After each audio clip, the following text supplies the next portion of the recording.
पिता, पुत्र और पवित्र आत्मा के नाम पर आमीन।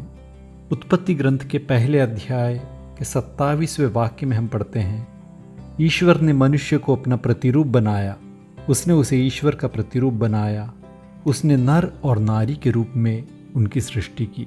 यीशु मसीह में प्यारे भाई और बहनों, उत्पत्ति ग्रंथ के पहले ही अध्याय में हम देखते हैं कि ईश्वर ने विश्व और मानव जाति की रचना की, उनकी सृष्टि की और सारी सृष्टि में मनुष्य को उन्होंने अपने प्रतिरूप बनाया। सब कुछ ईश्वर के हाथ से बनाया गया है, लेकिन मनुष्य को ईश्वर ने अपने प्रतिरूप बनाकर सृष्टि किया।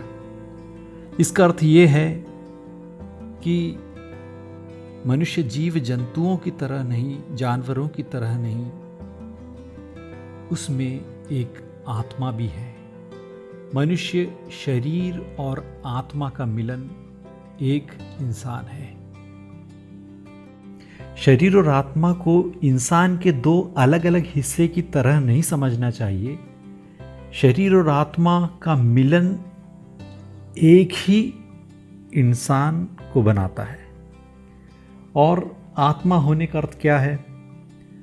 आत्मा होने का अर्थ है, आत्मा में दो काबिलियत होती है, एक बुद्धि और दूसरी इच्छा। बुद्धि के द्वारा इंसान सोचता है, समझता है, याद करता है, चीज़ों को परखता है, और इच्छा के द्वारा इंसान एक फैसला लेता है, चाहता है या घृणा करता है, प्यार करता है। ये दो काबिलियत होती है आत्मा में, और आत्मा ही शरीर को सजीव बनाता है।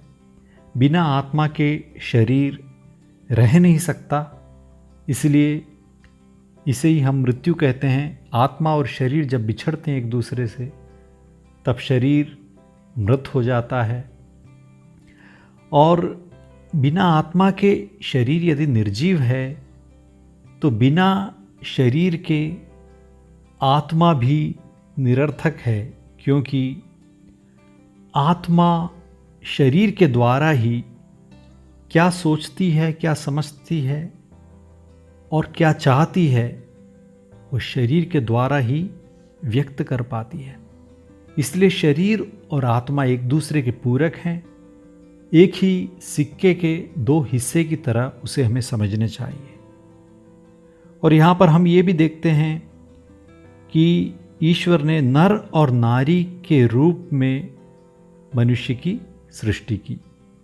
यहाँ पर नारी को, स्त्री को पुरुष के अधीन नहीं समझना चाहिए, दोनों को बराबर ही समझना चाहिए, क्योंकि ईश्वर का प्रतिरूप स्त्री और पुरुष, नर और नारी दोनों में है।